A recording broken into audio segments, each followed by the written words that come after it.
चलिए ध्यान दीजिएगा, आज 13.1 का पृष्ठीय क्षेत्रफल और आयतन 13.13 में पृष्ठीय क्षेत्रफल और आयतन का क्वेश्चन नंबर 1 को देखेंगे। हमें दिया गया है एक हमारे पास गोला है, हमारे पास एक गोले है जिसका त्रिज्या जो दे रखा है 4.2 सेंटीमीटर दिया गया है। त्रिज्या हमें 4.2 सेंटीमीटर एक गोले का दिया गया और इसे पिघलाकर हमें एक बेलन बनाना है जिसका त्रिज्या 6 सेंटीमीटर होना चाहिए। एक बेलन बनाना है जिसका त्रिज्या 6 सेंटीमीटर होना चाहिए। तो हमसे क्वेश्चन यह पूछ रहा है कि वो जो हम बेलन बनाएंगे उसका ऊंचाई कितना होगा। इसका ऊंचाई हमसे पूछा जा रहा है, h बराबर वाट है। जब h बराबर वाट है, ऊंचाई हमें पूछा जा रहा है, तो हमें ऊंचाई बतलाना है कि ऊंचाई कितना होगा। हम एक चीज़ ध्यान से देख सकते हैं कि किसी भी चीज़ को, किसी भी धातु को, लिक्विड को या फिर उसके ठोस को, सॉलिड को अगर हम गलाते हैं, गलाकर फिर उसको चेंजअप करते हैं तो उसका जो अपना आयतन होता है ना, इसमें परिवर्तन नहीं आता है। वो क्या होता है, इक्वल रहता है, वजन इक्वल रहेगा। तो यह देखेंगे कि गोला का जो हमारे पास आयतन है, गोला का आयतन वह बेलन के आयतन के बराबर होगा, वह बेलन के आयतन के बराबर रहेगा।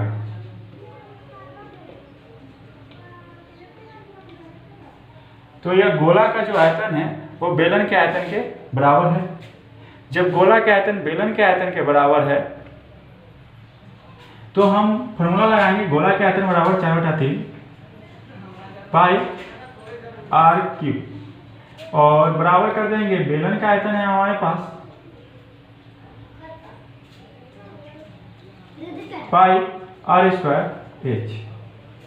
अब ध्यान से देखेंगे यहाँ पे वैल्यू पाई से पाई कट जाता है, पाई से पाई मान कट गया।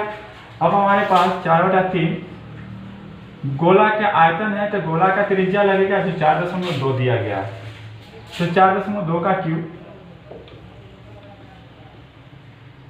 और आर स्क्वायर एच। बेलन का आयतन में बात कर रहे हैं तो आर का मान हमें दे रखा है 6 का स्क्वायर करेंगे और एच का मान हमें निकालना ही है। 6 यहाँ पे गुना में है, इधर आएगा तो भाग में आ जाएगा। 6 के स्क्वायर 36 होता है, तो 4/3 गुने 4.2 गुने 4.2 गुने 4.2, इधर से ही काट लेते हैं हम। 6 गुने 6 गुने 1, हमारे पास यह मान कट जाएगा। 6 से 7 42, 0.7, फिर 6 से 7 42, 0.7 कट गया। एच का मान निकालने के लिए हम देखेंगे यह 3 से 4.2 कट जाता है, 1.4 मतलब। तो h बराबर, इधर हमारे पास सिंगल h बच गया। h बराबर हम लिखेंगे 4 गुने 1.4 गुने 0.7 गुने 0.7। तो यही हमारा इसका जो कैलकुलेट होगा से देख लीजिए, कर लीजिए। हमारे पास इसका मान आ जाएगा 2.744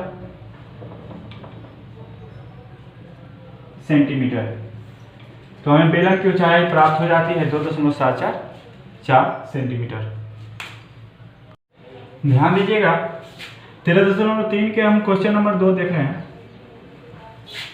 क्वेश्चन नंबर 2 में देखिएगा कि हमें 3 गोला दे रखा है, तीनों गोला का त्रिज्या दे रखा है 6 सेंटीमीटर, 8 सेंटीमीटर और 10 सेंटीमीटर, यानी 3 गोले कुछ इस प्रकार के दे रखे हैं।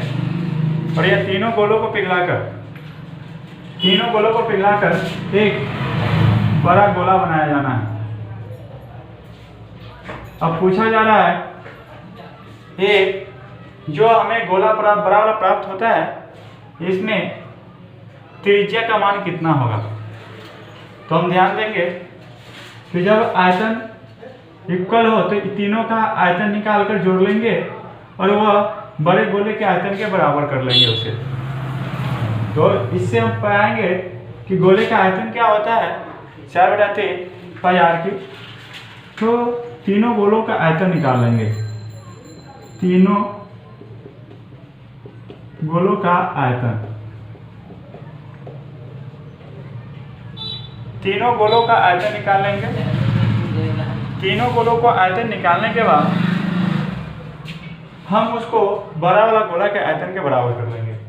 तो तीनों गोलों का आयतन क्या आता है, 4/3 पाई r1 के क्यूब, 4/3 पाई r2 के क्यूब प्लस 4/3 पाई r3 के क्यूब बराबर बड़ा वाला गोला का आयतन होगा 4/3 पाई बड़ा वाला r के क्यूब।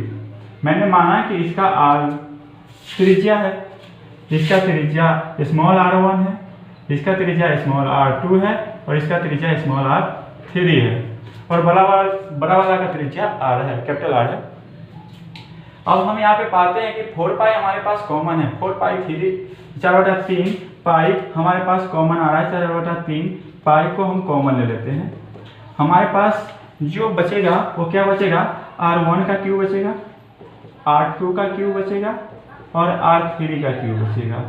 इसमें हम देखते हैं कि इसमें 4/3 पाई बड़ा वाला r के क्यूब, 4/3 पाई से 4/3 पाई क्या हो गया, कट गया, खत्म हो गया।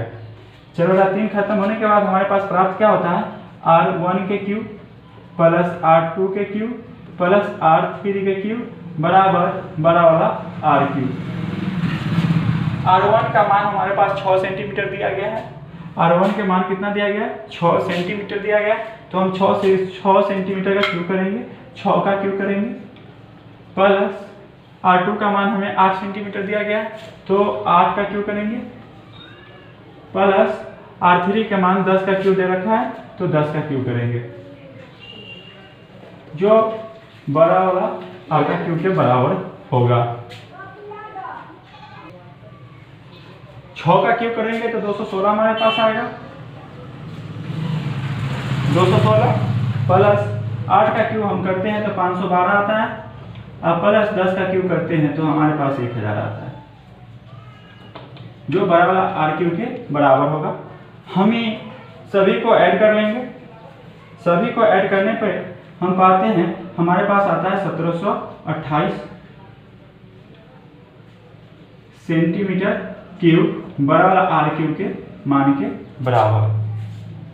अब यहाँ से यह किसका घन है यह पता कर लेंगे तो हमें इसका मान आ जाएगा।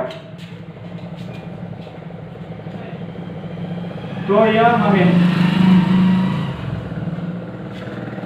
1728 इसका घन निकाल लेते हैं।